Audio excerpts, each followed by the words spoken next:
about death. You know, we're going to think about making it. We're going to think about getting shot. I mean, that's a balance of the spirit, man. The spirit going to do that. That's part of the curses also of living here. But we ain't in the kingdom yet, man. We not there yet, so we need a walk to get there, man. We got to walk. We got to have a walk to get there. Now that we see it, we're like, oh, yeah, man, I see it. You know, people are going to worship us. People are going to, you know, man.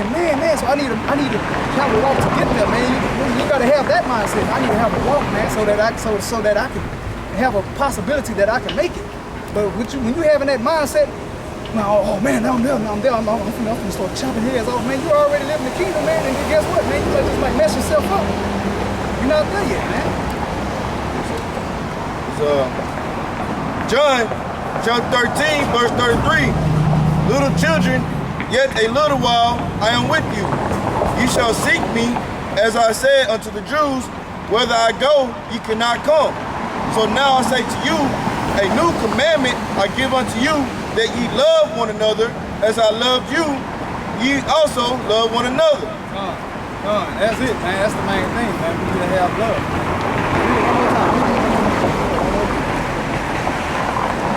John 13:32. Salaki 33. Little children, yet a little while I am with you. Ye shall seek me, as I said unto the Jews, whither I go, ye cannot come. So now I say to you, a new commandment I give unto you, that ye live, Salaki, that ye love one another as I love you. Right, and we're here right now. We can't come right now. We can only imagine and envision it, man. Right. We ain't there yet, but we gonna get there, man. And read that last little bit of what we gotta do in order to make it to that vision that we see. That ye also love one another. Yeah, we gotta love one another, man. So we gotta have a walk to make it to that vision, man. We gotta have a walk to make it there to where you can put your hands on somebody, man, if they're not serving you in the kingdom of grace on earth, man. You can do it. You know what I'm saying? You can. But you gotta have that walk first, man. You gotta get that bull crap, all that foolishness out of your mind of all that hating your brother, man, and love. Because we want to make it where Christ is at. We can't make it there now, but we're trying to get there, man. We're trying to have a vision of getting there. And hoping that we can get to that vision, man. Hoping that we can get to that voice. You can hear it, man, and you can feel it, but you gotta have a walk, man. Now I might sound crazy. I mean, hey. Yeah, the Lord, we don't do nothing to nobody over here. No, we don't, exactly. You know what I'm saying? We don't do that. When the Lord told us to get 2 swords, when he told us to get a sword, sell your garment and buy one if you don't have one, that's for defense, man. He said, if my servants were of this world, then would my servants fight. The book of Proverbs said, a prudent man foresees the danger and hiding himself. Man, hold on. Ooh, hey, he said, Not goes out and say, man, let me give me a piece of this action. God. If this was hockey. I mean, I'm just gonna say it like this. And I'm not, trying to tell on myself, but obviously y'all never really been in no firefight before, man. Because you don't see the bullets coming. You can just hear them whistling by you, man. That is not a good feeling to be in. Who says I want to go get involved in that? What kind of mindset is that? This is Luke chapter 15, verse 10. Likewise, I say unto you, there is joy in the presence of the angels of God over one sinner that repenteth. And he said, a certain man had 2 sons. And the younger of them said to his father, Father, give me the portion of goods that falleth to me. And he divided unto him his living. And not many days after, the younger son gathered all together and took his journey into a far country, and there wasted his substance with riotous living. And when he had spent all, there arose a mighty famine in the land, and he began to be in want. And he went and joined himself to a citizen of that country, and he sent him into the fields to feed swine. And he would fain have filled his belly with the husk that the swine did eat. And no man gave unto him. And when he came to himself, meaning when he realized what he had left behind, he was once in the presence of the kingdom. He was once in the right mindset. He was once, because the Lord said, if somebody say, lo, the kingdom is here, lo, the kingdom is there, the kingdom is not with observation. The kingdom is within you. So when you see the men of the Lord teaching, our lifestyle, not just on camera, off camera, is supposed to represent the kingdom of the Most High Yah. Period. We don't take, there's no break from this.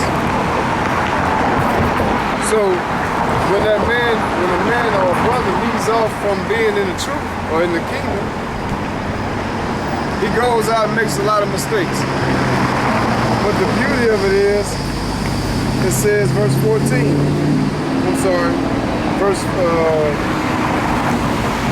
verse 17.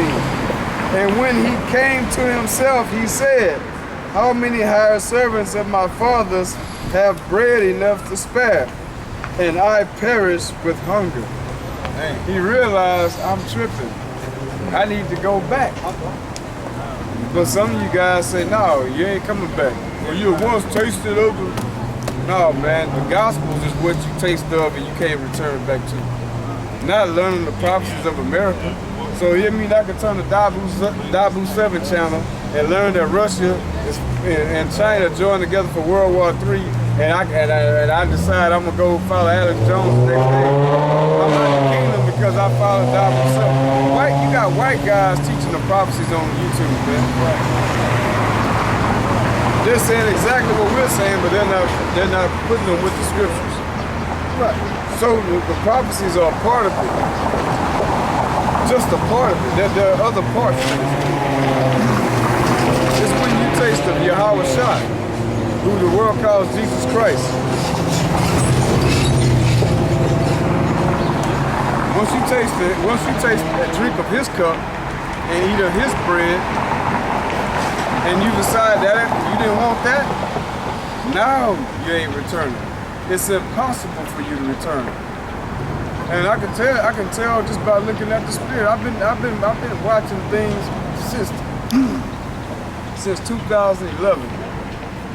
There's not a whole lot of brothers that have been baptized in Masiyah. You call the world out here calls Jesus Christ. Yahweh Shai hadn't baptized you. You've been baptized with some dirty water, man. You went down dirty, came up muddy. Got worse. He said, what John said is one that, he said, I baptize with water, but there's one that comes and baptize you with fire. Right, and the Holy Ghost. Finish that in Luke 15 to 17 is where I stopped off. 15 to 17. Luke 15 and 17.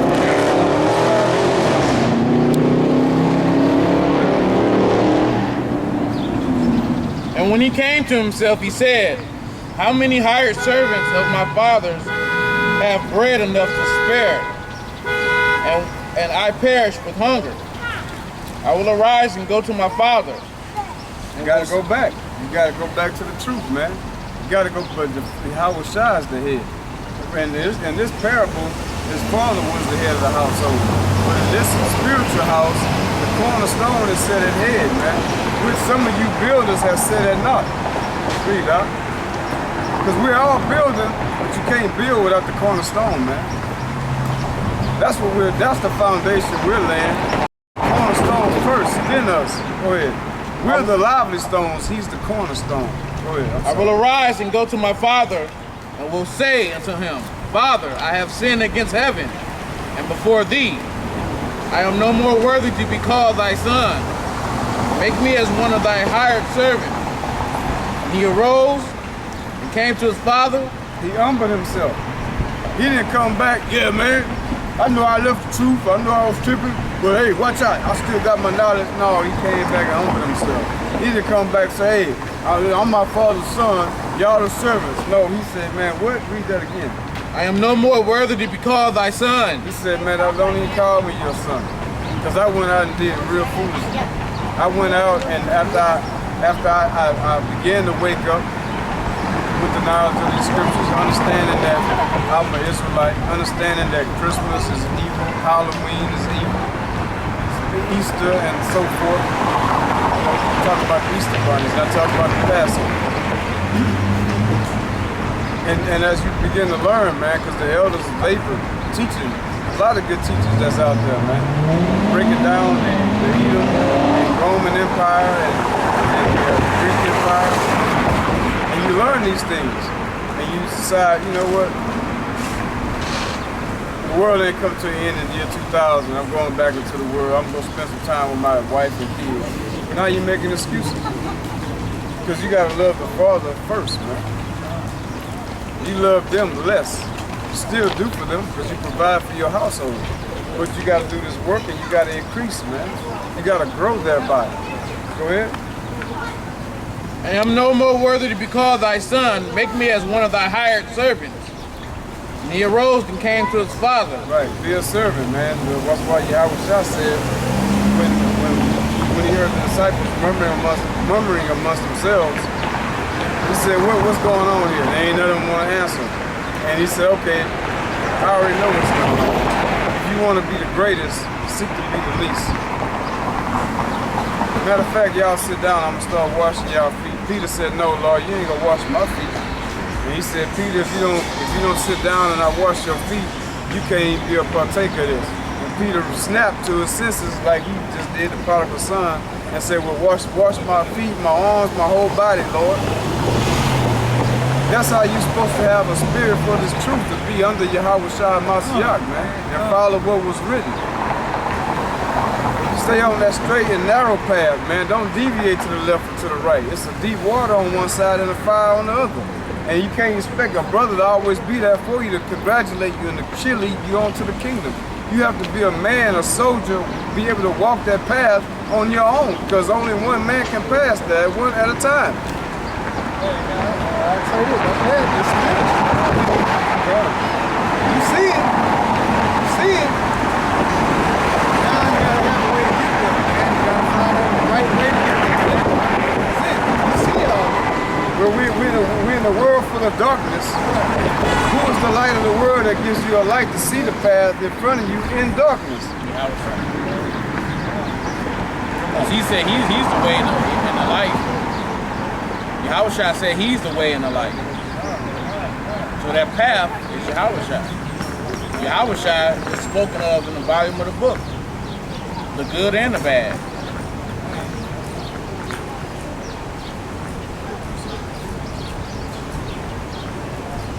I'm going to finish that out. Verse 20. He arose and came to his father. But when he was yet a great way off, his father saw him and had compassion and ran and fell on his neck and kissed him. And wait a minute, now his father didn't say, oh no, man, you left, you spent all your money up, tail away from here. Security! Security! That ain't my son no more. Cast him away from here. You know his father didn't have that, man. Why is Yahweh Shai, who we call Jesus Christ, teaching us this parable? Why is he making it to where we can understand on a plain level of how you're supposed to be, how you should be, how you better be? Go ahead, Al. It said, verse 21. The son said unto the father, Father, I have sinned against heaven and in thy sight. I am no more worthy to be called thy son. He said, I understood what I did wrong.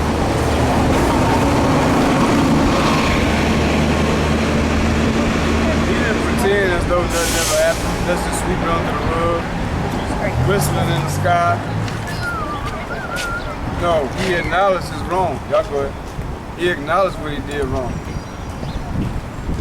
And that's what we all should do. That's what we all better do. Go ahead. But the father said unto his servants, bring forth the best robe, put it on him. What? Bring forth the best robe and put it on him. Put a ring on his hand and shoes on his feet. And bring hither the fatted calf and kill it. And let us eat and be merry.